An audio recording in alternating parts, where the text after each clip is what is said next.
Aqui é a Nusa Batemarque e hoje teremos a nossa penúltima leitura do livro O que o Vento Sussurra, da Amy Arman.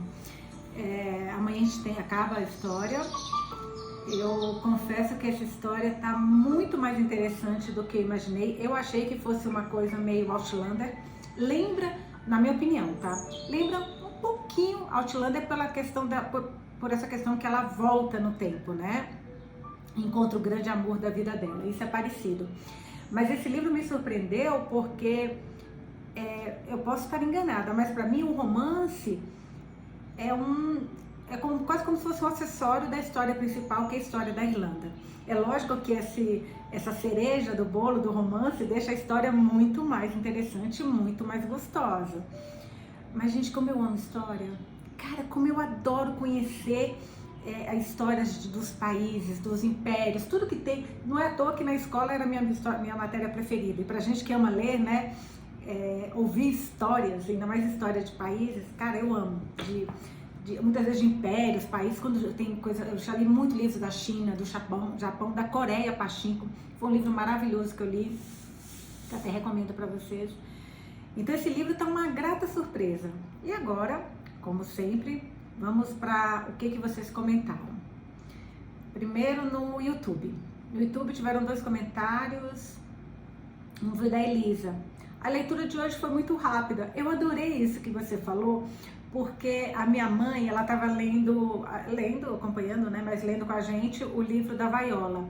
Aí minha mãe falou, pô, Nusa, da Viola tem meia hora, 40 minutos, é mais gostoso, porque parece que acaba mais rápido. E aí você já quer assistir o próximo. Quando você lê muito tempo, 1 hora, 1 hora e meia, fala a mulher, foi o que eu falei com ela, fala aquela mulher que ama seriado turco, que dura 2 horas e meia cada, né? Mas enfim, ela, ai, Nusa, ela ficou toda sem graça. Mas porque eu falei, gente, será que é chato fazer leituras tão longas assim como eu tenho feito? Porque, tão longas que eu te falo de 1 hora, 1 hora e meia. Eu comecei sempre de 45 a 1 hora e agora eu tô fazendo de 1 hora, 1 hora e meia. Por quê? Porque eu acho que a gente consegue ler mais livros no mês, a gente acaba conseguindo ler 2 livros. E eu acho que fica muito longo, sabe? Por exemplo, dependendo do livro, pode chegar a 20 episódios, 25 episódios. Eu acho que fica talvez um pouco cansativo. E dessa maneira, quem lê mais rápido acompanha, quem lê mais devagar acompanha no seu ritmo, mas a leitura tá lá pronta esperando. Mas me conta o que vocês acham. Mas quando a Elisa falou isso, eu fiquei toda feliz. A leitura de hoje foi muito rápida, porque foi acho que 50 minutos. E não gostei de como acabou, eu também fiquei com a sensação ruim, uma sensação esquisita. Pelo jeito ela vai voltar para o presente, para não mudar o passado. Pode ser, eu fiquei com uma sensação bem estranha também. Andréa De Rossi, ela falou o seguinte, Nusa, eu sabia que a Anne engravidaria, para o bebê ser a lembrança viva do Thomas, caso não terminem juntos, ansiosa. Nossa, Andréa, nem cogitei isso, sério, assim, literalmente não passou pela minha cabeça. A gravidez eu tomei até um susto. Agora no podcast, né, no Spotify. A Sandra, olá Nusa, feliz porque hoje consegui acompanhar a leitura. Uma sensação de fazer parte da história da Irlanda. Episódio lindo, mas com ar de despedida. Pois é. A Daiane Cris, ai, tô achando que logo nossa Anne voltará para o futuro. E uma carinha triste. Não tinha uma história de uma moça que sumiu no lago? Deve ser a Anne, voltando para o futuro. Não quero que isso aconteça. Eu também não. Mas eu tô achando que isso vai acontecer, juro. A Mônica Dias, uma super aula de história hoje. Por quantos impasses ela ainda terá que passar? Uma carinha de nervoso. A Denise Santana, Nusa, sempre ouvi atrasada, porque eu gosto de ouvir 2, 3 episódios seguidos. Porém, já cheguei aqui, estou morrendo de ansiedade. Preciso da continuação. Pode achar que hoje a gente vai acompanhar bem. E amanhã acaba. A Sônia RDB, medo deste final de hoje. Também. Todo mundo ficou com a mesma sensação, né? A Grazi, realmente é uma linda história de amor. E na minha cabeça, Thomas e Anne vão para o futuro juntos. Não importa o que essa autora escreveu. A gente faz a nossa história. Adorei. Muito interessante toda essa parte política do país. Cara, eu não tinha ideia do que era a Irlanda. Ideia. A mesma coisa com o livro Exílio. Eu não tinha ideia do que tinha sido a Inglaterra de novo. Sempre a Inglaterra, né? Com a Austrália, caraca, eu fiquei chocada também. A Claudinha Fogger, muito ansiosa para saber o desenrolar da história de Anne Thomas. E falando em história, esse romance está sendo uma aula demais. Cara, está sendo uma aula. É assim, impressionante, realmente impressionante. Deixa eu ver aqui. Vamos lá. Para nossa leitura de hoje. Ai, caraca, o que vem aqui hoje, gente? Eita, o nome do capítulo. Até que o tempo apague. Não tem nada para apagar, nós não apagamos nada. Nós criamos nossa própria história. Adorei. Capítulo 23, Até que o tempo apague, página 313. Hoje a gente vai ler até a página 342. Queridas sombras, agora vocês sabem tudo. Toda a loucura de uma luta, com acertos e erros comuns, a inocência e a beleza. Não tem inimigos a não ser o tempo. Levantem-se e peçam que eu acenda um fósforo e acenda outro, até que o tempo o apague. W.B. Yeats. Passei a manhã de domingo me sentindo indisposta e cansada, como se admitir a gravidez a Thomas tivesse me liberado para agir conforme minha condição. Euan acordou resfriado e eu fiquei em casa com ele, quando Brigitte e os Otuli foram à missa. O céu estava nublado, uma tempestade estava se formando no leste, e Euan e eu fomos para a grande cama de Thomas e lemos todas as aventuras de Euan, uma por uma, deixando a história de Michael Collins para o final. Euan estava muito ciente de que havia sido nomeado cuidador do livro de Michael, e mal respirava enquanto líamos, virando as páginas com cuidado para não amassar ou sujar o livro. Devíamos escrever um livro sobre... Ai, que lindo! Deveríamos escrever uma história sobre nós, sugeriu ele quando fechei a última página. Você, eu e Thomas? Sim, murmurou ele bocejando. Ele tinha tossido durante a noite e claramente precisava de um cochilo. Puxei os cobertores até seus ombros. Agora eu tô pensando, pera um pouquinho, gente, calma. Pera, eu preciso colocar a cabeça em ordem. Mas se ela escreveu no passado e tinha livros com o nome dela, que nem a bibliotecária falou, como é que ela, a Anne do futuro, que é uma escritora, e pesquisava principalmente coisas da Irlanda, nunca achou o livro escrito por ela do passado? Vocês entenderam? Esquisito isso, né? Mas vamos lá. Sim, murmurou ele, que ele falou que queria escrever a história dela, do Thomas e do Euan. Sim, murmurou ele bocejando. Ele tinha tossido durante a noite e claramente precisava de um cochilo. Puxou os cobertores até seus ombros e ele se aninhou e fechou os olhos. E o que devemos fazer? Para onde devemos ir? Não me importa, só queremos que estejamos juntos. Sua doçura trouxe um nó na minha garganta. Eu te amo, eu amo. Também te amo, murmurou ele. Observei enquanto ele adormecia, vencida pela necessidade de agarrá-lo e abraçá-lo e beijar seu rostinho, de dizer o quanto ele me fazia feliz. Mas ele já estava roncando baixinho, com a respiração um pouco dificultada pelo resfriado. Conformei-me em beijar sua testa sardenta e roçar meu rosto em seu cabelo ruivo.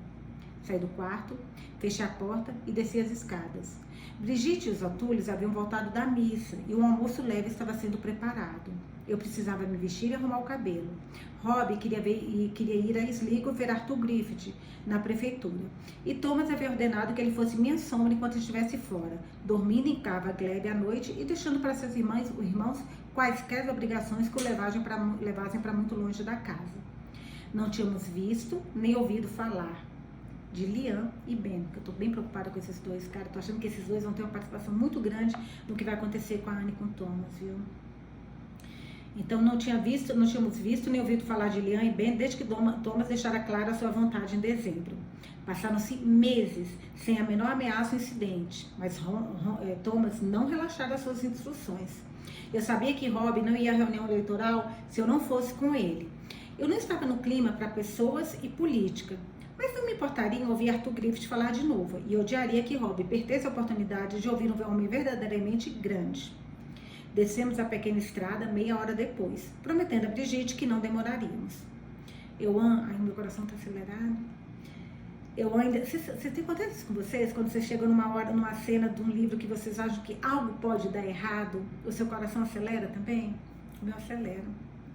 Parece que a gente está vivendo aquilo, nós somos o personagem, né? Euan ainda estava dormindo. A tempestade havia se afastado e Brigitte parecia contente em passar a tarde na frente do fogo, tricotando e ouvindo meu gramofone. As ruas de Sligo estavam cheias de soldados e a tensão no ar zuniu em meu peito quando Rob encontrou um lugar na Quay Street para estacionar a caminhonete dos O'Toole's. Um caminhão cheio de forças antitratado passou rugindo, armado e sombrio, deixando sua presença ser notada. Se o objetivo deles era intimidar, eles conseguiram. Rob e eu descemos a caminhonete e seguimos em direção ao pátio de paralelepípedos que circundava a prefeitura. As pessoas do nosso lado corriam, fazendo o possível para ficar longe das ruas, mesmo quando se reuniam do lado de fora do edifício em estilo de palácio, examinando a multidão crescente em busca de problemas. Pelo menos 3 dezenas de soldados do Estado Livre criaram uma barreira ao redor do prédio em uma tentativa de proteger as atividades. Outro caminhão cheio de soldados do exército republicano irlandês se aproximou e todas as cabeças se viraram para observá-los passar. Vi muito rapidamente um rosto que me pareceu familiar. Rob, aquele é Liam? Perguntei agarrando seu braço. O homem estava à frente do caminhão, olhando para o outro lado da rua, uma silhueta obscurecida por outros homens, seu cabelo coberto por uma cape comum. O caminhão continuou descendo a rua sem que conseguíssemos identificar. Não sei, Sr. Smith, Rob hesitou, não o vi, mas talvez isso não tenha sido uma boa ideia. Rob! Alguém gritou. E nos viramos em direção à estrada romanesca arredondada. O sino da torre começou a badalar a hora, um tilintar sombrio no céu encoberto. Como se o sino tivesse acordado a chuva, trovejou e gotas grossas começaram a encharcar os paralelepípedos ao nosso redor. Ali está Eamon Donnelly. Ele disse que guardaria um lugar para nós, disse Rob, e corrimos em direção aos degraus de calcário com a decisão tomada. A reunião transcorreu sem incidentes. Perdemos alguns discursos do início, mas ouvimos cativados Arthur Griffith, que falava sem anotações, com as mãos apoiadas na bengala. Ele não era um orador caloroso e poderoso, era comedido e comprometido. Persuadia as pessoas a votarem a favor do tratado e dos candidatos que o apoiavam. Não porque fosse perfeito ou resolvesse todos os problemas da Irlanda, mas porque prometia o melhor caminho. Ele teve uma recepção calorosa e foi aplaudido de pé quando terminou. Enquanto a multidão gritava e batia os pés, Rob e eu deixamos nossos assentos, escapulindo da sala de reuniões frente à multidão e descendo apressadamente a ampla escadaria com a balaustrada de ferro forjado. O prédio era lindo, com cúpulas vidradas e arenito esculpido, e eu não me importaria de olhar mais de perto. Mas Rob estava nervoso e ansioso para ir. Sem perder tempo, me conduziu de volta à caminhonete. Ele não relaxou até chegarmos a Carver Glebe, graças a Deus. 1 hora depois. Ele me deixou na frente da casa para que eu não precisasse andar do celeiro, agradecendo por acompanhá-lo na excursão da tarde. Vou ficar fora mais um pouco, avisou ele. Disse ao meu pai que alimentaria os animais antes da missa. Não alimentei e ele não vai ficar feliz comigo quando descobrir que eu fui à cidade em vez disso. Com sorte, ele nunca saberá. Pulei da caminhonete e assinei para ele em despedida. Ai, Jesus. A casa estava silenciosa, atravessei o saguão e entrei no meu quarto. Ai, eu dormia na cama de Thomas. Pode não acontecer nada, mas tô com a sensação ruim. Eu dormia na cama de Thomas, mas o armário dele era muito pequeno para nós dois. Então guardava minhas coisas no quarto do andar térreo e me retirava para lá quando queria escrever ou ficar um pouco sozinha. Teríamos que reconfigurar isso em algum momento, especialmente com o bebê a caminho. Havia meia dúzia de quartos vazios em Carver Glebe, espaço suficiente para providenciar uma suíte matrimonial e um quarto para bebê, mantendo Eoan por perto. Tirei o chapéu e o casaco, pendurei-os nos guarda-roupa e comecei a procurar um suéter na cômoda. As gavetas estavam abertas. As roupas estavam espalhadas como se alguém tivesse remexido em cada uma delas, procurando por algo sem se preocupar em cobrir seus rastros. A estreita gaveta de cima, onde guardava minhas joias e as poucas miudezas que havia adquirido em 10 meses em Carver Glebe, fora completamente virada, de cabeça para baixo. Eu a peguei sem me alarmar, mas confusa, e comecei a restaurar a ordem nas minhas gavetas. Eoan, chamei. Ele certamente estaria acordado agora. Ele e Brigitte estariam em algum lugar da casa. Ele não estava bem para ir lá fora e, obviamente, estava procurando algo nas minhas gavetas. Era o único que deixaria essa bagunça. Terminei de arrumar minhas coisas e fiz um inventário das joias e da pequena pilha de discos de gramofone, tentando descobrir o que ele estaria procurando.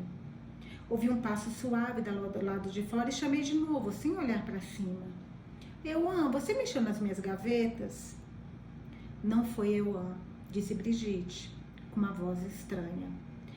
Ela apertava folhas de papel contra o peito, com o rosto... Ela encontrou aquele papel, puta que pariu, aquele papel que ela falou tudo do futuro, lembra, gente? Será que foi isso? Ai. Não foi Euan, disse Brigitte na porta com uma voz estranha. Ela apertava folhas de papel contra o peito, com o rosto abatido, os olhos selvagens. Brigitte? Quem é você? Ela disse entre dentes. Por que está fazendo isso conosco? O que eu fiz, Brigitte? Perguntei e meu sangue começou a ferver. Dei um passo em sua direção e ela imediatamente deu um passo para trás. Liam, com um rifle nos braços, parou ao seu lado. Ele apontou a arma para o meu peito com um olhar fixo, a boca severa. Meu bom Deus. Peraí, gente. Peraí, já vou para outra linha. Peraí. Ai, só tomar uma água. Vocês me dão 2 segundos aí um pouquinho. Peraí, deixa eu respirar. Pena que eu não tenho uma cachaça, porque agora eu tomaria uma cachaçinha. Ai, Jesus. Vamos lá. Brigitte, implorei olhando para a arma. O que está acontecendo? Liam me falou. Desde o primeiro dia, ele me disse que você não era a nossa Anne. Como é que ele sabia? Porque ele matou a Anne, só pode. Mas eu não quis acreditar. Não entendo, sussurrei envolvendo a barriga com os braços. Meu Deus, o que está acontecendo? Eu antes estava procurando algo, eu peguei em seu quarto, repreendi-o e comecei a colocar tudo de volta nas gavetas. O envelope estava no chão, explicou Brigitte com a palavra rápida e a voz rouca. E você abriu. Ela sentiu com a cabeça. Eu abri e li. Sei o que você está planejando. Você enganou Thomas, mas não enganou Liam. Ele nos avisou e pensar que Thomas confiou em você. Ele se casou com você e você está planejando matar Michael Collins. Além de tudo, ela é burra, não sabe ler essa anta. Que ódio. Imbecil. Tudo bem, tá na avó dela, mas que mulher burra. E você está planejando matar Michael Collins. Não, meu amor, não é isso que está escrito no papel, não. Está tudo escrito. Ela estendeu as folhas à sua frente, tremendo tanto que os papéis balançavam. Não. Você entendeu mal. Eu disse baixinho, meus olhos e minha voz nivelados. Eu só queria avisá-lo. Como você sabe de tudo isso? Gritou ela, sacudindo as folhas novamente. Você está trabalhando para os Tans. É a única coisa que faz sentido. Brigitte, onde está Euan? Sussurrei sem nem me preocupar em me defender ao lembrá-los de que os auxiliares e os Blackingtons tinham ido embora. Ela tirou a pior conclusão possível e eu não sabia de qualquer coisa se qualquer coisa que eu dissesse ajudaria no meu caso. Não vou dizer. Você não é a mãe dele, é? Dei um passo em sua direção com a mão estendida com apelo por calma. Eu quero que você vá embora, disse ela levantando a voz. Preciso que você vá. Saia dessa casa e nunca mais volte. Vou mostrar isso a Thomas. Ele vai saber o que fazer, mas você tem que sair. Liam apontou para a porta da frente. Vá, disse ele. Ande. Caminhei, desajeitada, para fora do quarto em direção ao saguão. Brigitte ficou encostada nas paredes com os papéis nas mãos. Ignorei Liam, direcionando meus apelos à sua mãe. Vamos telefonar para a casa de Dublin. Ligaremos para Thomas e você pode contar tudo para ele. Tudo isso agora. Sugeri. Não, eu quero que você vá embora. Não sei o que eu vou dizer, Euan. Ele pensou que a mãe dele tivesse voltado para casa. Brigitte começou a chorar, seu rosto se enrugando como as folhas que ela segurava nas mãos. Ela deixou cair para enxugar as lágrimas e Liam se abaixou e as pegou. Meu Deus, gente. Puta merda, gente. O Liam vai ler isso, gente. E o Liam quer matar o Michael Collins. Ou seja, vai mudar isso. De alguma forma vai mudar. Ela deixou cair para enxugar as lágrimas e Liam se abaixou e as pegou, enfiando-as no colo da calça. Euan está bem, Brigitte? Ele está seguro? Perguntei sem tirar os olhos da ampla escadaria que levava ao segundo andar, onde havia deixado Euan algumas horas antes. E você se importa? Gritou ela, ele não é seu filho, não é nada para você. Eu só preciso saber se ele está bem. Não quero que ele ouça você chorando. Não quero que ele veja a arma.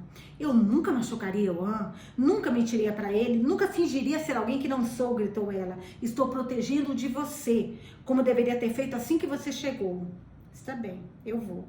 Vou sair desta casa. Deixe-me pegar meu casaco e minha bolsa. A indignação que floresceu em seus olhos e seu rosto era mais assustadora que seu tremor e suas lágrimas. Seu casaco? Sua bolsa? Foi Thomas quem comprou para você. Ele abrigou você, cuidou de você e você o enganou. Enganou aquele homem bom e generoso, disse ela enfurecida. Vá, ordenou o Liam, apontando o rifle em direção à porta. Eu obedeci, abandonando todas as ações, exceto a que me tirou da casa ilesa.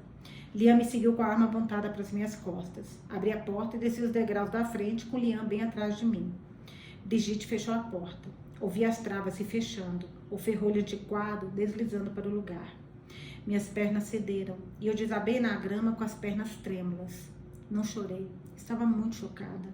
Simplesmente ajoelhei, com a cabeça encostada no peito, as mãos na grama úmida, tentando formular um plano. É melhor você começar a andar, exigiu Liam. E me perguntei se Brigitte estava assistindo por detrás das cortinas. Rezei para que Oan não estivesse. Levantei-me devagar, com os olhos na arma que Liam segurava com tanta facilidade. Ele não havia hesitado em atirar em mim uma vez, com 2 homens olhando. Você vai atirar em mim? De novo? Perguntei com a voz alta e vibrante. Esperava que Rob ouvisse e interviesse. Senti um lampejo de vergonha e rezei para que Rob estivesse longe. Não queria que ele morresse. O olhar de Liam se estreitaram e ele inclinou a cabeça pensando em abaixar o rifle. Acho que sim. Você continua voltando? Você tem 9 vidas, menina Anne. Cara, foi ele que matou a Anne, gente. Anne? Você disse a Brigitte que eu era outra pessoa. Contou a ela que você tentou me matar também? Desafiei. O medo cintilou em seu rosto e suas mãos apertaram a arma. Eu não queria atirar em você, não da primeira vez. Foi um acidente. Encarei-o sem entender, sem acreditar e com mais medo do que estava antes. Do que ele estava falando? Primeira vez? Quantas vezes ele tentou matar Anne Galahad? E no lago, foi um acidente? Perguntei desesperado para entender. Ele se aproximou de mim nervoso, com um olhar penetrante. Achei que fosse a neblina me pregando uma peça, mas você era real. Brod e Martin viram também e nós caímos fora de lá. Eu teria morrido, eu disse. Se Thomas não tivesse me achado, eu teria morrido. Você já está morta, gritou ele, mudando de temperamento de repente, e eu vacilei e tropecei para trás. Agora eu preciso que você desça por aquelas árvores ali, ordenou ele. Sua mão tremia enquanto apontava para elas, e percebi que ele estava apavorado também. Ouvi que um dos meus meninos está enterrado no pântano. É lá para que estamos indo, pelo lago. Eu não iria a lugar nenhum com ele. Não para o pântano, não para o lago. Não me movi. De repente, ele estava em cima de mim, uma mão em punho no meu cabelo e um cano na minha barriga. Vire-se e ande, sibilou ele, pressionando a boca no meu ouvido. Ou vou atirar em você bem aqui, agora. Por que está fazendo isso? Ande! Comecei a andar, incapaz de fazer qualquer outra coisa. Sua mão estava tão apertada em meu cabelo que meu queixo foi forçado para cima. Não conseguia ver onde estava colocando os pés. E tropecei várias vezes enquanto ele me empurrava em direção às árvores. Eu vi você em Sligo hoje com Rob Caolho. Imaginei que se Rob estava com você, era porque Tom estava fora da cidade. Então passei em fazer uma visita rápida à minha mãe. Imagine a minha surpresa quando cheguei aqui e encontrei chorando, chateada, me dizendo que você trabalha para os Tans. Você está trabalhando para os britânicos, Anne? Está aqui para matar Collins? Não, eu disse ofegante, meu couro cabeludo gritando. Tropecei e ele me puxou para frente novamente. Não me importa se estiver, só quero que você suma. E você me deu a desculpa perfeita. Passamos pelas árvores, ao longo do lago, e começamos a deslizar pelo aterro até a praia. O banco de imã fora puxado para a costa, e Liam caminhou em direção a ele, ordenando que eu fosse também. Empurre, ordenou Liam, soltando meu cabelo e me empurrando para frente, enquanto nos aproximávamos. Ele manteve a arma montada para minhas costas, claramente não confiando que eu não fosse fugir. Puta, gente, ela no lago. Ai, meu Deus do céu. Hesitei com os olhos na maré ondulante. Não, gemi, não chegue perto do lago, amor. Ela tá lembrando. Empurre, gritou Liam. Eu obedeci, com os membros pesados, o coração em chamas. Empurrei o barco para o lago. A água encheu meus sapatos e eu os tirei, deixando-os. Talvez Thomas os encontrasse e soubesse o que aconteceu. Ah, Thomas, sussurrei. Euan, meu Euan, me perdoe. A água estava nos meus joelhos. Comecei a chorar. Agora entre no barco, comandou Lian caminhando atrás de mim. Ignorei-o e continuei a andar, sabendo o que tinha que fazer. A água bateu nas minhas coxas, gelada. Entre! Ele gritou e pressão o cano da arma entre as minhas escápulas. Fingi tropeçar, caindo para frente com os braços estendidos e larguei o barco. A água gelada me envolveu, cobrindo minha cabeça e enchendo minhas orelhas. Senti a mão de Lian no meu cabelo, agarrando desesperada. Suas unhas marcaram minha bochecha. Um tiro foi disparado, estranhamente amplificado pela água, e eu gritei, esperando a dor, esperando o fim. A água inundou meu nariz e minha boca, e eu tentei ficar de pé, sufocando. Mas Lian estava me pressionando para baixo. Puta, tentando afogá-la. Seu corpo pesava sobre o meu. Lutei, chutei, arranhei, tentando me libertar de seus braços para alcançar a superfície, para viver. Por um momento, fiquei leve, encasulada em uma bolha sem ar, e lutei para permanecer consciente. O peso que me pressionava para baixo se transformou em mãos me puxando para frente, agarrando-me, levantando-me, arrastando-me para as costas de seixos. Caí na areia sufocando, engasgando, vomitando, enquanto o lago batia em meus pés, penitente. O gosto do lago, areia entre meus dedos, tudo parecia igual, mas não havia neblina, nem escuridão, nem céu nublado. O sol acariciou meus ombros trêmulos. Era como se o mundo tivesse girado, inclinando-se em direção ao sol e me jogado de fora do lago. De onde veio, senhorita? Deus Todo-Poderoso, você me assustou. Ai, quem é, meu Deus? Quem pode ser? Ai, minha nossa. Eu ainda não conseguia falar. Só via a silhueta do homem acima de mim em razão do sol poente. Não conseguia ver suas feições. Ele apertou minha barriga e eu tossi mais água. Sem pressa, você está bem. Ele me acalmou, acalmando-se ao meu lado. Ai, graças a Deus, ela está no passado ainda. Dando tapinhas nas minhas costas. Eu conhecia sua voz, Imo. Eu achei que ela tivesse já, era outra, sabe quando eu achei que ela estivesse no futuro e tinham pego ela do futuro, graças a Deus. Eu conheci a sua voz, Imo. Era Imo Donnelly, graças a Deus. Fala ela e falo eu aqui, graças a Deus. Lian, onde está Lian? Murmurei, meus pulmões queimavam e meu couro cabeludo gritava. Deitei a cabeça no chão, grata por estar viva. Lian? Perguntou ele. Você pode me dizer mais, senhorita? Imo. Tossi, Imo, eu preciso de Rob, eu não posso ir para casa. Rob? Perguntou ele, levantando a voz confusa. Rob ou Imo? Ou Liam? Desculpe, senhorita, não sei... Ai, caraca. Não sei do que ou de quem está falando. Ai, que nervoso. Será que ela está no futuro, gente? Olhei para o lado, cansada demais para me levantar. Olhei para Imo com esforço hércules. Mas não era Imo. Encarei-o, tentando identificar seu rosto. O rosto que não combinava com a voz. Jesus, ele ofegou. É você, moça? Meu Deus, mas o quê? Onde é que você esteve? O quê? Quando? Ele gaguejou, fazendo perguntas que não consegui processar. Senhor Donnelly, gritei, o horror raspando em minha garganta. Ah, não, não, não, não! Isso mesmo, você alugou o barco de mim, senhorita. Eu não queria que você pegasse o maldito barco. Você sabia que não. Graças a Maria você está bem. Achamos que tivesse se afogado no lago, confessou ele horrorizado. Que dia é hoje? De que ano? Gemi, não consegui olhar em volta para me certificar por mim mesma. Não queria ver. Levantei com a ajuda das mãos e dos joelhos, lutando para ficar em pé, e caí de volta na água. Aonde você vai? Jim Donnelly perguntou. Não, Imo Donnelly. Jim Donnelly, que vivia na cabana perto do cais e me alugou um barco em 2001. Atirei-me no lago desesperada para voltar, mesmo tendo me recusado a admitir que tinha ido embora. Ele me puxou de volta. O que está fazendo? Está louca? Que dia é hoje? Gritei, lutando contra ele. É 6 de julho, berrou ele, envolvendo os braços em volta do meu corpo, me arrastando de volta para a margem. É sexta-feira, merda! De que ano? Perguntei ofegante. De que ano? Hã? Gaguejou ele. É 2001. Estamos procurando você há mais de uma semana, 10 dias. Você nunca voltou para a margem. O barco, tudo simplesmente sumiu. A locadora veio e levou seu carro quando o Gardai finalizou as buscas. Ele apontou para o estacionamento que não existia quando Thomas morava em Carver Glebe. Quando Euan morava em Carver Glebe. Quando eu morava em Carver Glebe. Não, chorei, não. O Gardai esteve aqui, eles fizeram buscas no lago com equipamentos, trouxeram até mergulhadores, disse ele balançando a cabeça. O que aconteceu? Gente do céu. Bom, a gente está na página 322, terminando na página 370, tem 50 páginas para resolver essa confusão. Isso não pode acabar assim, gente. Não pode acabar assim, pelo amor de Deus, não pode acabar assim. Vamos respirar, vai dar tudo certo. Me desculpe, eu disse. Realmente não sei o que aconteceu. Realmente não sei. Tem alguém para quem eu possa ligar? De onde você saiu? Murmurou ele, tentando me persuadir a voltar para a cabana para que eu me aquecesse, para fazer a ligação que ele estava desesperado para fazer. Eu queria que ele fosse embora, mas ele manteve o braço firme em volta dos meus ombros, me guiando para longe do lago. Eu precisava voltar para a água, mergulhar e voltar ao tempo anterior, ao lugar que deixara, à vida que perdera. Perdida, desaparecida, simples assim. Uma respiração, uma submersão e eu morri e nasci de novo. Lian tentou me matar e conseguiu. Ele levou a minha vida, levou o meu amor, levou a minha família. O que aconteceu com você, moça? Eu só conseguia balançar a cabeça, muito perturbada para falar. Eu já tinha passado por isso e dessa vez, Thomas e Ioan não estavam aqui para me ajudar. Gente, puta merda, agora o diário dele. A primeira linha do diário dele, gente. Anne se foi. Ela se foi há 10 dias. Não, calma, deixa eu tomar uma água. Peraí, calma. –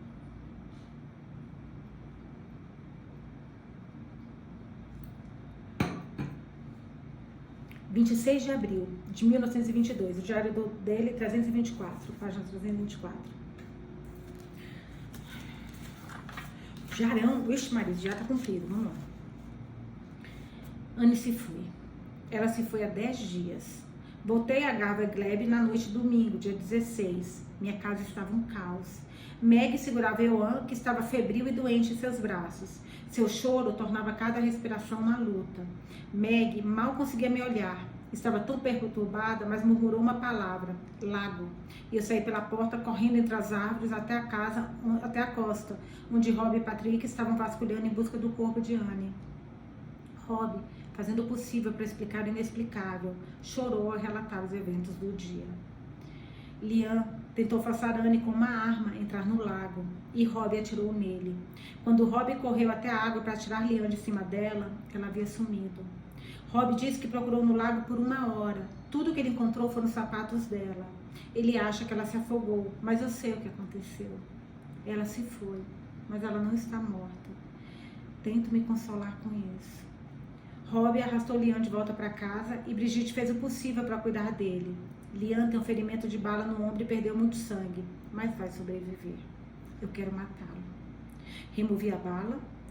Nossa, ainda teve que cuidar do cara, gente. Removi a bala, limpei e suturei o ferimento. Quando ele gritou de dor, mostrei a ele a morfina, mas não lhe dei. Thomas, por favor, gemeu ele. Vou contar tudo, por favor. E como você vai aliviar a minha dor, Lian? Anne se foi? Eu disse, estou deixando você viver, mas eu não vou aliviar a sua dor. Aquela não era Anne, ela não era Anne, juro, Tom, eu estava tentando ajudar você, gemeu ele. Brigitte afirma que encontrou um complô na gaveta de Anne, uma lista de datas e detalhes que descreve o assassinato de Michael Collins. Brigitte não sabe o que aconteceu com as páginas, disse que Lian pegou e deve ter perdido no lago. Os dois estão convencidos de que Anne é uma impostora. Eles estão certos. Estão terrivelmente enganados.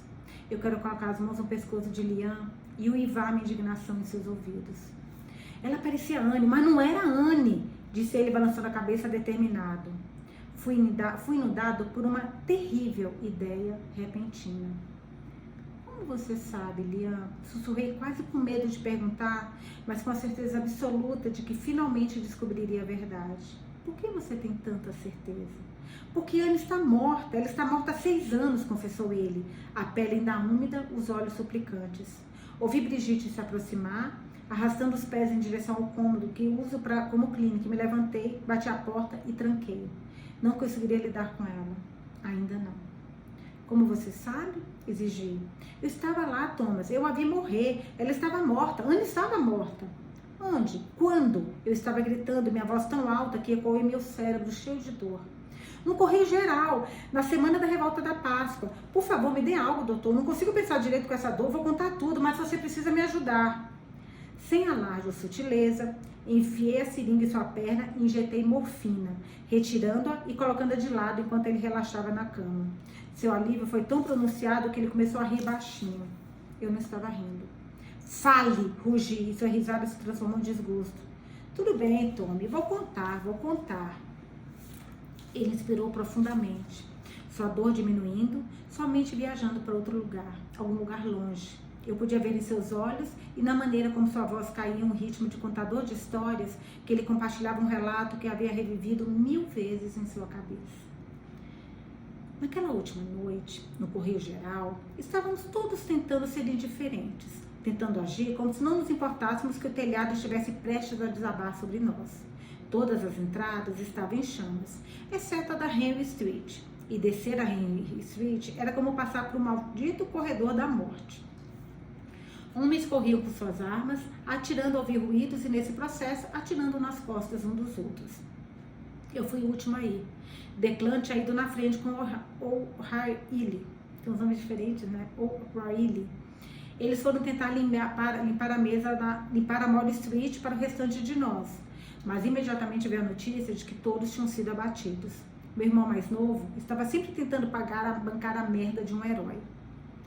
Senti a memória crescer, densa e quente, com uma fumaça que encheu meus pulmões quando fui para Mall Street naquele sábado distante, atrás dos meus amigos, em 29 de abril de 1916, que foi o pior dia da minha vida, até hoje. Hoje foi pior. Quando ele pediu que eu me certificasse... Gente, ela tem que voltar, pelo amor de Deus. Quando ele pediu que eu me certificasse de que todos saíram do Correio Geral antes que eu evacuasse, continuou Liam, a morfina diminuindo sua cadência. Aquele era o meu trabalho. Tive que ver homens correndo por suas vidas, um após o outro, desviando das balas e tropeçando em corpos. Foi quando eu a vi. De repente ela estava lá, no Correio Geral, caminhando em meio à fumaça. Ela me assustou, Thomas. Eu estava meio cego e tão cansado que teria tirado em minha própria mãe se ela tivesse vindo atrás de mim. Esperei que ele dissesse o nome dela, mas recuei quando ele o fez. Era a Anne. Não sei como ela voltou para dentro do correio. O lugar estava um inferno. O que você fez? As palavras saíram como uma lima da minha garganta. Atirei nela. Eu não tive intenção, apenas reagi. Atirei nela algumas vezes. Ajoelhei-me ao seu lado e seus olhos estavam abertos. Ela estava olhando para mim. Eu disse o nome dela, mas ela estava morta. Então eu tirei de novo, Thomas, só para ter certeza de que ela era real. Eu não consegui olhar para ele. Eu tinha medo de fazer com ele o que ele tinha feito com a Anne de Declan, com a mãe de Ioan, com a minha amiga. Lembrei-me da loucura daquela noite, a exaustão, a tensão, e entendi como isso aconteceu. Eu teria entendido e eu teria perdoado, mas ele mentiu para mim por 6 anos e tentou encobrir seus pecados, matando novamente. Peguei o chale dela, ela o segurava. Estava quente demais no Correio Geral para usá-lo. Não tinha uma única gota de sangue nele. Ele, obviamente, estava muito impressionado com o fato. Franzi o rosto, imaginando o sangue que deve ter acumulado em seu corpo atingido por balas. E o anel? Estava tudo tão claro para mim agora. Tirei do dedo dela, não queria que ninguém soubesse que era ela. Eu sabia que se deixasse no Correio Geral, seu corpo queimaria e ninguém jamais saberia o que eu fiz. Exceto você. Você sabia. Liam riu, mas não havia expressão no seu rosto, como se tivesse sofrido tanto tempo com a ponta afiada da culpa que ela houvesse esculpido em uma concha vazia. Então eu saí. Caminhei até Henry Place com Charlie de Anne nas mãos e o anel no bolso. Senti as balas passando zunindo por mim. Eu queria morrer, mas não morri. Kavanagh me puxou para um cortiço na Mall Street. Eu passei o resto da noite cavando as paredes de um cortiço ao outro, abrindo caminho em direção a Sackville Lane com algum dos outros. Deixei o chale em uma pilha de entulho e fiquei com o anel. Carrego no bolso desde então, não sei porquê. Desde então. Perguntei sem acreditar. Como era isso possível? Anne estava usando o anel na última vez que a vi. Minha Anne. Minhas pernas se dobraram e por um momento achei que fosse cair. Com certeza você notou que Anne estava usando o mesmo anel, murmurei cobrindo o rosto com as mãos. Esses ingleses desgraçados pensam em tudo, não é? Malditos espiões. Mas eles não contavam comigo. Eu sabia o tempo todo que não era ela. Eu disse a você, doutor, mas você não quis ouvir, lembra? Levantei-me abruptamente, derrubando o banquinho na pressa. E me afastei dele por não estrangular a justa indignação em seu rosto. Anne me contou que seu avô Ioan dera a ela o anel com meu diário e várias fotos. Eram as peças da vida que ele queria que ela recuperasse. Ah, Ioan. Meu menino precioso, meu pobre menino. Ele teria que esperar tanto tempo para vê-la novamente. Onde está o anel dela agora? Perguntei recuperado. Lian tirou do bolso e estendeu na minha direção, parecendo aliviado por se livrar dele. Peguei-o chocado com o fato de que algum dia eu a daria a Anne, sua neta, e ela iria usá-lo em seu retorno à Irlanda. Mas esse capítulo já havia sido lido e meu papel na progressão ondulada do futuro e do passado já havia sido desempenhado. Minha Anne tinha atravessado e voltado para casa. Minha Anne tinha atravessado o lago e voltado para casa. Em julho, quando você estava transportando as armas no lago, por que atirou em Anne quando a viu? Não entendo. Perguntei, procurando a peça final do quebra-cabeça. Não pensei que ela fosse real, Liam murmurou. Eu a vejo onde quer que eu vá. Continuo a matá-la, ela continua a voltar. Ah, Deus, se ao menos ela voltasse, se ao menos ela voltasse. Na manhã seguinte, mandei ele ir embora para nunca mais voltar. Prometi que se ele o fizesse, eu o mataria. Dei a Brigitte a opção de ir com ele. Ela ficou, mas tanto ela como eu sabemos que eu queria que ela fosse. Não consigo perdoá-la, ainda não. Não sei como vou seguir em frente. Respirar dói, falar dói, andar é uma agonia. Não consigo me confortar. Não consigo confortar Euan, que não está entendendo nada. Ele me pergunta onde está sua mãe e não faço ideia do que responder. Os O'Tooleys estão insistindo que façamos o funeral para ela, mesmo sem um corpo.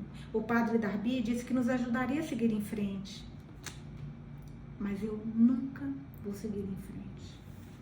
PS. Capítulo 24. Página 329. O que foi perdido. Eu canto o que foi perdido e temo o que foi ganho. Caminho em uma batalha travada repetidas vezes.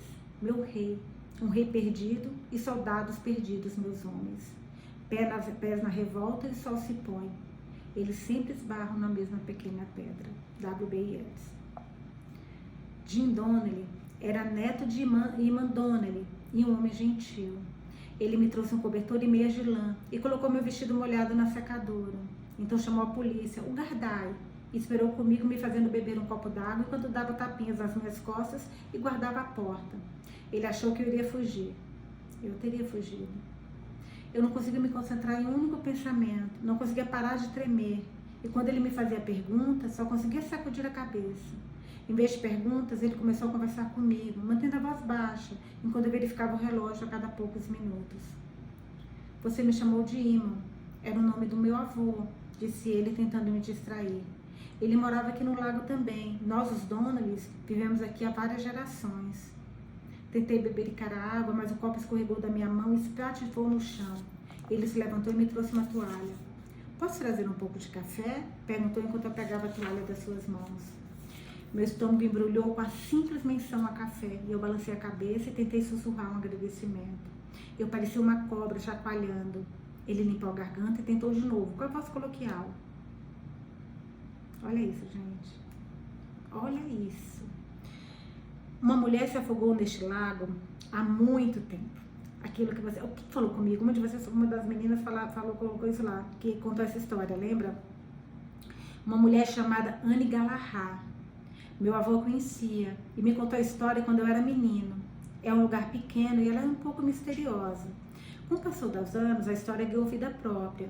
A polícia achou que eu estivesse pregando uma peça quando liguei para eles e disse o seu nome. Levou um tempo para que eu os convencesse de que não estava brincando. Ele franziu o rosto e ficou em silêncio. Ninguém nunca soube o que aconteceu com ela. Ninguém nunca soube o que aconteceu com ela? Perguntei com lágrimas escorrendo. Não, nunca souberam. Nunca encontraram o corpo, que deu início ao mistério. Ela morava em Gava Glebe, amansou ali atrás das árvores, disse ele, seu rosto refletia a minha angústia. Ele se levantou e voltou com uma caixa de lenços. E a família dela? Sussurrei. O que aconteceu com eles? Não sei, senhorita, isso foi há muito tempo. É apenas uma história antiga. Provavelmente metade é lenda. Não quis aborrecê-la. Quando a polícia chegou, Jim Donnelly saltou da cadeira aliviado, conduzindo-os para dentro, e as perguntas recomeçaram. Fui levada ao hospital e internada para observação. Minha gravidez foi confirmada. Minha sanidade mental questionada. E várias ligações foram feitas para assegurar que eu não era uma ameaça para mim mesma e para outras pessoas. Percebi muito rapidamente que a minha liberdade e independência dependiam da minha capacidade de assegurar a todos que eu estava bem. Eu não estava. Eu estava destruída, devastada, desnorteada. Mas eu não era louca ou perigosa. Negar, desviar, refutar. Era o que Michael Collins havia dito. E foi o que eu fiz. No fim, fui liberada. Não demorou muito para a polícia descobrir onde eu estava hospedada e recuperar minhas malas no hotel Great Sultan em Sligo. Eles abriram a porta trancada do meu carro alugado e acharam minha bolsa debaixo do banco. Meus pertences foram vasculhados, mas foram prontamente entregues quando a investigação foi encerrada. Paguei minha conta no hospital, fiz uma doação para o serviço de busca e resgate do Gondato e voltei silenciosamente para o hotel. A recepcionista não hesitou quando viu meu nome. A polícia tinha sido discreta. Eu estava com a minha bolsa, meu passaporte e minhas roupas, mas precisava alugar outro carro. Em vez disso, comprei um. Não tinha intenção de sair da Irlanda. Eu tinha saído de Manhattan uma semana depois que Ioan morreu. Deixara suas roupas na gaveta, suas xícaras de café na pista e escova de dente no banheiro. Tranquei sua casa no Brooklyn, posterguei as ligações ao advogado sobre a propriedade e pedi a minha assistente, a minha agente, que dissessem a todos que eu lidaria com o que restara da vida de Ioan e da minha quando voltasse da Irlanda. Sua morte me fez fugir. O pedido de que suas cinzas fossem trazidas à sua cidade natal foi uma bênção. Me deu algo que me concentrar além do fato de que ele tinha partido. E eu não estava em condições de voltar e lidar com tudo isso agora. A polícia encontrou um cartão de visitas na minha bolsa com o nome da minha agente, Barbara Cohen, impresso logo abaixo do meu. Entraram em contato com ela, a única pessoa na Terra que poderia saber onde eu estava e onde eu tinha ido. E mantiveram contato constante com ela durante as investigações. Quando eu liguei para a Bárbara no dia seguinte, a minha alta do hospital, ela chorou, gritou, assou o nariz, dizendo-me para voltar para casa imediatamente. Vou ficar aqui, Bárbara, respondi. Falar era doloroso, abalava minha alma ferida. O quê? Perguntou ela ofegante no meio de seu discurso. Por quê? Eu me sinto em casa na Irlanda. Você não pode simplesmente morar aí. E sua carreira? Eu posso escrever de qualquer lugar, respondi estremecendo. Eu havia dito a mesma coisa a Thomas. Vou tentar a dupla cidadania. Meu avô nasceu aqui, minha mãe nasceu aqui também. Não deve ser muito difícil conseguir a cidadania. Eu disse essas palavras como se eu realmente quisesse dizê-las. Mas tudo parecia tão difícil. Piscar era difícil para mim. Falar, ficar de pé. Exatamente como o nosso Thomas, né? Mas seu apartamento aqui, suas coisas, a casa do seu avô... O melhor do dinheiro, Bárbara, é que ele torna as coisas muito mais fáceis. Eu posso contratar alguém para lidar com tudo isso por mim. Acalmei, eu já desesperada para desligar. Eu tenho uma frase dessa coisa de dinheiro, brincadeira, mas dinheiro não te traz felicidade, mas pelo menos você pode sofrer em Paris. É mais ou menos isso, né? Com dinheiro você vai para onde você quiser, sofrendo, mas pelo menos vai para um lugar bonito. Bem, pelo menos se você tiver uma propriedade aí, habitável, talvez não precise comprar uma casa. Que propriedade? Perguntei cansada. Eu amava a Bárbara, mas estava tão cansada, tão cansada. Harvey mencionou que seu avô possuía uma propriedade aí. Presumi que você soubesse. Você não falou com ele? Harvey Cohen era casado com Bárbara e, por acaso, advogado imobiliário de Ioan. Tudo isso era um pouco incestuoso, mas conveniente e simples. E Harvey e Bárbara eram os melhores no que faziam. Fazia sentido manter tudo em casa. Você sabe que eu não falei com ele, Bárbara. Eu não tinha falado com ninguém depois de que saí. Tinha me afastado de tudo, enviado e-mails e deixado mensagens, evitando tudo e todos. Meu coração acelerou, batendo com força e desordenado, com raiva por fazê-lo trabalhar quando ele estava tão ferido. Harvey está aí agora? Se há uma casa, eu quero saber sobre ela. Vou chamá-lo. Será que é Harvey Gleb, gente? Ela ficou em silêncio por um momento e pude perceber que estava andando pela casa. Quando falou de novo, sua voz era gentil. O que aconteceu com você, garota? Por onde você esteve? Acho que me perdi pela Irlanda, murmurei. Bem, ela pigarreou. Da próxima vez que decidir se perder, avise os Cohen, por favor. Ela voltou ao seu jeito azedo quando entregou o telefone a Harvey. Harvey e Bárbara voaram para a Irlanda 2 dias depois. Ele trouxe toda a papelada de Ioan, registros familiares e documentos, certidão de nascimento, naturalização, histórico médico, escrituras, testamentos e demonstrações financeiras. Trouxe até a caixa de cartas não endereçadas da gaveta da mesa de Ioan, afirmando que meu avô havia sido inflexível a exigir que eu ficasse com elas. Ioan me nomeara executora do fundo fiduciário da família Smith Galahad. um fundo que eu desconhecia, da qual sou a única beneficiária. Gavab Gleb e as propriedades vizinhas foram incluídas no fundo. Thomas era um homem muito rico, fizera de Euan um homem muito rico. Euan deixava tudo para mim. Eu abriria mão de tudo para ter mais um dia com qualquer um deles. Gavab Gleb pertencia a mim agora e eu estava desesperada para retornar para lá, mesmo estremecendo com a ideia de morar sozinha. Fiz todas as ligações, disse Harvey, conferindo o relógio à lista à sua frente. Temos uma reunião ao meio-dia com o caseiro. Você pode caminhar pela propriedade. É enorme, Anne. Nunca entendi o apego de Euan aquilo. Não dá dinheiro e ele nunca visitou. Na verdade, ele não queria nem falar sobre ela, nunca, mas não queria vendê-la. Contudo, ele não fez nenhuma restrição sobre a venda. Tem um avaliador e um corretor de imóveis agendados para nos encontrar lá. Assim você pode ter uma ideia de quanto vale. Isso lhe dará mais opções. Preciso ir sozinha, sussurrei. Não me deu trabalho de dizer a ele que não venderia a casa em nenhuma circunstância. Por quê? Ele perguntou surpreso. Porque sim. Harvey suspirou e Bárbara mordeu o lábio. Eles estavam preocupados comigo, mas não havia como andar por Gavab Gleb ouvindo Euan procurando Thomas, vendo apenas os anos que nos separavam. Eu não podia voltar a Gavab Gleb com uma plateia. Se Bárbara e Harvey estivessem preocupados comigo agora, ficariam 100 vezes mais preocupados se me vissem chorando ao assombrar os corredores da casa. Vá na frente, vale com o corretor e o avaliador. Quando você terminar, vou dar uma olhada na casa, sozinha, sugeri. O que é com essa casa? Murmurou Harvey. Eu ando exatamente da mesma forma. Não respondi, não conseguia.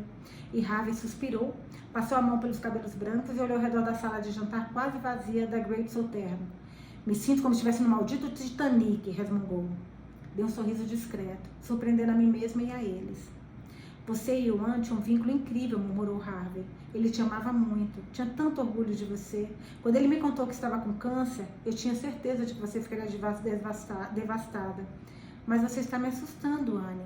Você não está apenas devastada, você está... Ele procurou a palavra certa. Você está perdida, completou Bárbara. Não perdida, argumentou a Harvey. Você não está aqui. Nossos olhos se encontraram e ele pegou minha mão. Onde você está, Anne? Perguntou ele. Seu espírito se foi. Você parece vazia. Eu não estava apenas de luto pelo meu avô. Estava de luto pelo garotinho que ele tinha sido. Pela mãe que eu tinha sido para ele. Pelo meu marido. Pela minha vida. Eu não estava vazia. Eu estava me afogando. Eu ainda estava no lago. Ela só precisa de tempo, Harvey. Dê um tempo a ela, protestou Bárbara. Sim, concordei assentindo. Eu só preciso de tempo. Eu precisava que o tempo me levasse de volta, que me levasse embora. Tempo era a única coisa que eu queria e a única que ninguém podia me dar. Por acaso você é o parente dos O'Tooleys? Perguntei ao jovem caseiro quando Harvey e sua comitiva foram embora. Ele não devia ter mais que 25 anos, e havia algo na inclinação da sua cabeça e na postura dos seus ombros que me fez pensar que ele pertencia à árvore genealógica. Ele se apresentou como Kevin Sheridan, mas o nome não combinava com ele. Sim, senhora, meu bisavô era Robert O'Toole. Ele foi caseiro aqui por anos. Minha mãe, neta dele, e meu pai cuidaram do lugar quando ele morreu. Agora é minha vez, pelo tempo que precisar de mim, é claro. Uma nuvem passou por seu rosto. Eu sabia que o súbito interesse pela propriedade o preocupava. Rob? Perguntei. Sim, todos o chamavam de Rob. Minha mãe disse que me pareço com ele. Não tenho certeza se isso é um elogio. Ele não era muito bonito, só tinha um olho, mas a família o amava. Ele estava tentando ser modesto, me fazer rir de sua linhagem inexpressiva, mas eu estava boca aberta com ele, chocada. Ele realmente se parecia com Rob, mas Rob não estava mais aqui. Ninguém estava. Kevin deve ter percebido que eu estava quase desmoronando e me deixou sozinha para vagar pelo local, prometendo que estaria ali se eu precisasse dele e mencionando um tom alegre de guia turístico que o próprio Michael Collins tinha ficado em Gavab Gleb muitas vezes. Andei sem rumo por quase uma hora, movendo-me silenciosamente pelos cômodos, procurando por minha família, minha vida, e encontrando apenas pedaços e partes, sussurros e fragmentos de um tempo que existia apenas na minha memória. Cada quarto tinha um vazio e uma expectativa que me puxavam. As novas camas king size, cheias de travesseiros e edredons, combinando com as novas cortinas, eram a peça central de todos os quartos. Uma ou duas peças da mobília original permaneceram para dar a cada quarto um toque de nostalgia. A escrivaninha do Thomas, sua cômoda, o cavalinho de balanço de Euan e uma prateleira alta com seus brinquedos antigos. A penteadeira de Brigitte e sua cadeira vitoriana, que fora restofada com tecido floral, semelhante. Meu gramofone e guarda-roupa enorme ainda estavam no meu antigo quarto. Abri as portas e encarei o interior vazio, lembrando-me do dia em que Thomas voltou de Lyons com todas as coisas que achava que eu precisava. Essa foi a noite em que eu soube que eu estava em apuros, correndo o risco de perder meu coração. O piso de carvalho e os armários de cozinha eram os mesmos, mas haviam sido recapeados e estavam brilhando. A imponente escadaria, a balaustrada de carvalho permaneceram acolhedoras e confiáveis com o passar dos anos. Os rodapés e as molduras foram todos mantidos, as paredes pintadas e as bancadas e eletrodomésticos atualizados para refletir a época. Tudo cheirava a limão e lustramóveis. Respirei fundo, tentando encontrar Thomas, tirá-lo das paredes e da madeira, mas eu não conseguia sentir o cheiro dele, não conseguia senti-lo. Caminhei com as pernas trêmulas em direção à sua biblioteca, para as estantes cheias de livros que ele não iria mais ler, e parei na porta. Uma pintura, emoldurada em um oval ornamentado, estava pendurada na parede onde um relógio de pêndulo costumava marcar as horas. Senhorita Galahad? Rob chamou do saguão. Rob não, Kevin. Foi Kevin. Tentei responder, dizer-lhe onde eu estava, mas minha voz tremeu e falhou. Enxuguei os olhos desesperadamente, tentando manter a compostura, mas não consegui. Quando Kevin me encontrou na biblioteca, apontei para a foto emocionada. Ah, é uma pintura da Dama do Lago, explicou ele, tentando não olhar para mim, a fim de não chamar atenção para as minhas lágrimas. Ela é famosa por aqui, tão famosa quanto um fantasma de 80 anos pode ser, suponho. Dizem que morou em Gava Glebe por pouco tempo. Ela se afogou no Louis Hill. O marido ficou arrasado e passou anos pintando retratos dela. Nossa Senhora. Esse é o único que restou. Bonito, não? Ela era uma mulher linda. Ele não notou a semelhança. Prova de que as pessoas não eram muito observadoras. Ou talvez eu não estivesse especialmente linda agora. Ela nunca voltou? Perguntei, choramingando como uma criança. Jim Donnelly havia dito a mesma coisa. Não, senhora, ela se afogou. Ela então nunca mais voltou, gaguejou ele, me entregando um lenço. Eu agarrei, desesperada para conter as lágrimas. A senhora está bem? É muito triste, sussurrei. Virei de costas para a foto. Ela nunca mais voltou. Eu nunca mais voltei. Deus me ajude. Sim, mas faz muito tempo, senhorita. Eu não podia dizer a ele que tinha sido uma semana e alguns dias. O senhor Cohen me disse que você perdeu alguém recentemente. Sinto muito, senhorita, acrescentou ele baixinho, com gentileza. Anuí, e ele ficou por perto até que eu recuperasse o controle. Eu sei o que o senhor Cohen disse, Rob, mas não vou vender... Rob não é o Rob, é o Kevin. Ela está confundindo. Eu sei o que o senhor Cohen disse, Rob, mas eu não vou vender Gava Glebe. Eu vou ficar aqui, morando aqui. E quero que você continue como caseiro. Vou aumentar seu salário por qualquer inconveniente que isso possa causar. Mas não alugaremos os quartos. Por enquanto, tudo bem? Ele concordou com o movimento da cabeça, entusiasmado. Eu sou escritora. O silêncio vai ser bom para mim, mas não posso tomar conta deste lugar sozinha. Eu também estou esperando um filho e vou precisar de alguém para vir aqui limpar e cozinhar de vez em quando. Tenho tendência a me perder no trabalho. Tenho alguém que cozinha e limpa quando temos hóspedes. Tenho certeza de que ela ficaria feliz em ter um emprego regular. Assenti e me afastei. Senhorita, me chamou de Robin, é Kevin, disse ele gentilmente. Kevin, sussurrei. Desculpe, Kevin, não vou esquecer de novo. E por favor, me chame de Anne. Anne Smith, é meu nome de casada. Eu esqueci de novo. Continuei chamando Kevin de Robin. Ele sempre me corrigia baixinho, mas não parecia se incomodar muito com isso. Eu era uma hóspede que lentamente se transformou em um fantasma, passando pelos corredores sem incomodar nada nem ninguém. Kevin era paciente comigo e não me perturbava na maior parte das vezes. O celeiro atrás da casa tinha sido transformado em aposentos e quando ele não estava trabalhando, ficava lá deixando-me assombrar a casa grande sozinha. Ele vinha me ver todos os dias, certificava de que a garota da cidade, Gemma, mantinha a casa limpa e a geladeira abastecida. Quando as minhas coisas chegaram dos Estados Unidos, ele descarregou as caixas e me ajudou a montar um novo escritório no meu antigo quarto. Ficou maravilhado com os livros que escrevi, os idiomas para os quais foram traduzidos, as listas dos mais vendidos, emoldurados e os prêmios aleatórios. E eu era agradecida a ele, embora soubesse que ele pensava que eu era um pouco louca. Eu entrava no lago pelo menos uma vez por dia, recitando o Yeats e implorando ao destino para que me mandasse de volta. Pedi a Kevin que comprasse um barco de Jim Donnelly. Não ousei me aproximar dele e remava até o meio do lago. Ficava lá o dia todo, tentando recriar o momento em que caí no tempo. Desejava que a neblina viesse, mas o sol de agosto não cooperava. Os dias bonitos pareciam mudos, o vento e a água ficavam em silêncio, fingindo-se de inocentes. E por mais que eu recitasse e me enfurecesse, o lago me rejeitava. Comecei a tramar maneiras de colocar a mão em cinzas humanas, mas mesmo atordoada pelo desespero, porque como ela estava a primeira vez jogando as cinzas, né? Reconheci que se as cinzas tinham desempenhado um papel, provavelmente era porque pertenciam a Ioan. Cerca de 6 semanas depois que me mudei para Cava Glebe, um carro passou pelos portões erguidos em algum momento dos últimos 80 anos e continuou pela pequena estrada até parar na frente da casa. Permaneci sentada no escritório, fingindo trabalhar, mas olhando pela janela. Eu observei 2 mulheres descerem do carro, uma jovem e uma velha, e se aproximarem da porta da frente. Rob! Gritei, então me contive. Seu nome era Kevin. Ele estava cortando grama atrás da casa. Gema já tinha vindo e ido embora. Bateram a porta. Considerei ignorar os visitantes. Eu não precisava atender. Mas eu as conhecia. Era a Maeve O'Toole, velha de novo. E Deidre Fallon, da biblioteca de Drumheller. Por alguma razão, elas vieram me chamar. E as duas já tinham arrumado tempo para mim uma vez quando eu precisei de ajuda. Eu tinha que retribuir o favor.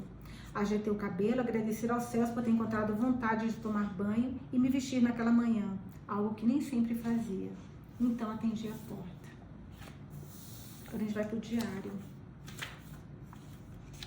16 de julho de 1922. Anne estava certa.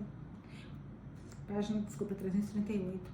O Exército do Estado Livre atirou no edifício Fort Curtis na madrugada de 28 de junho, posicionando canhões em locais estratégicos e disparando projéteis altamente explosivos nos prédios onde os republicanos antitratados estavam abrigados. Um ultimato foi enviado a Fort Curtis, ignorado, e Mike não teve escolha a não ser atacar. O governo britânico estava ameaçando enviar tropas para lidar com isso caso ele não fizesse. E ninguém queria que as tropas do Estado Livre e as tropas britânicas lutassem lado a lado contra os republicanos. Os prédios ocupados pelos republicanos na O'Connell Street e em outras partes da cidade também foram bloqueados para evitar que forças antitratado corressem para ajudar o sitiado Fort Curtis. A esperança era de que, quando os republicanos viessem, que uma artilharia de verdade estava sendo usada, A esperança era de que, quando os republicanos vissem que uma artilharia de verdade estava sendo usada, eles desistiriam. O cerco durou 3 dias e terminou em uma explosão no Fort Curtis que destruiu documentos preciosos e pôs fim a todo o desastre. Homens bons morreram, assim como Anne havia previsto. Catal Bruca não queria se render. Michael chorou quando me contou.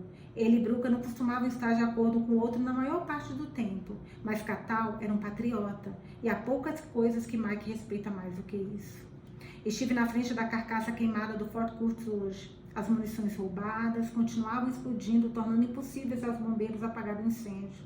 Eles tiveram que deixar pegar fogo. Pergunto-me se toda a Irlanda terá que pegar fogo também. A cúpula de cobre desapareceu. O edifício foi completamente destruído. E por quê?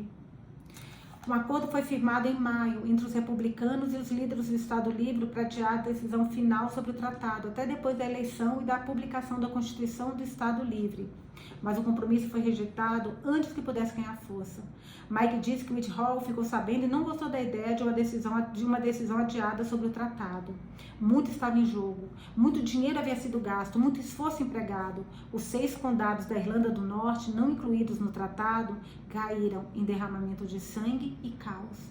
A violência sectária é inimaginável. Os católicos estão sendo massacrados, estão fugindo de suas casas e há cada vez mais crianças órfãs. Meu coração está entorpecido em tudo isso e eu também tenho um órfão para cuidar. Ioan dorme na minha cama e me acompanha onde quer que vá.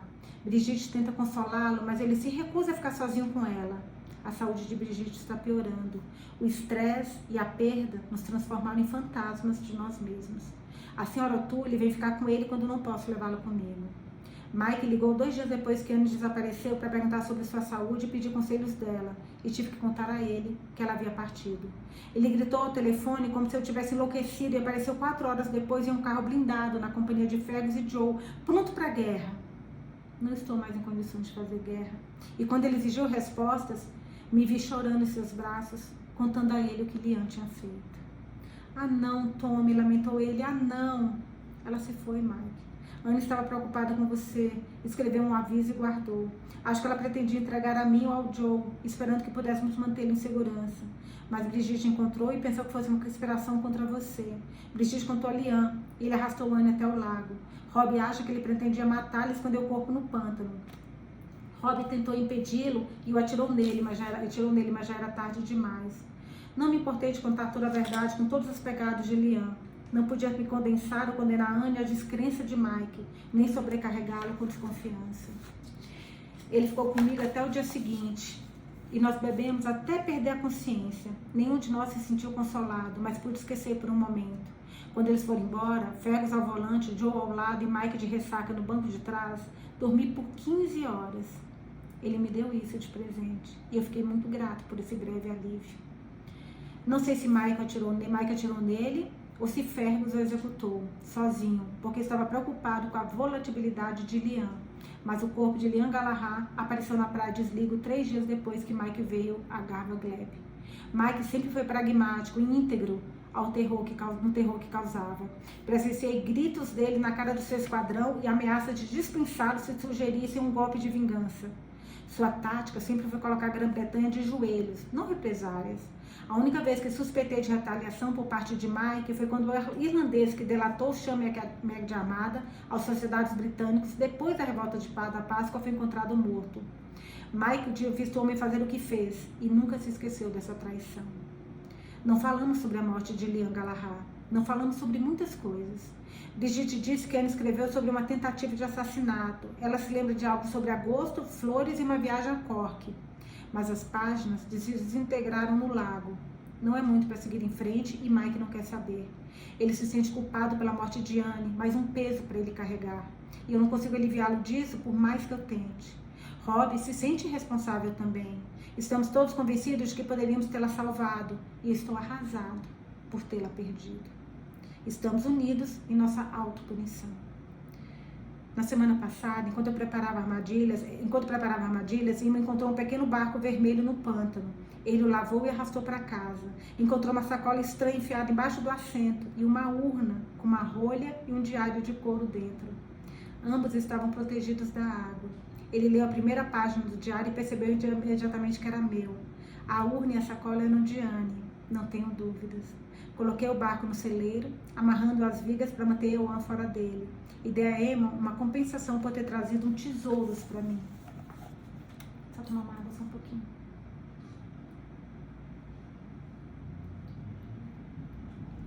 Fiquei intrigado com o diário, tentando descobrir como ele poderia estar dentro de uma sacola no pântano quando já estava no alto de uma prateleira na minha biblioteca.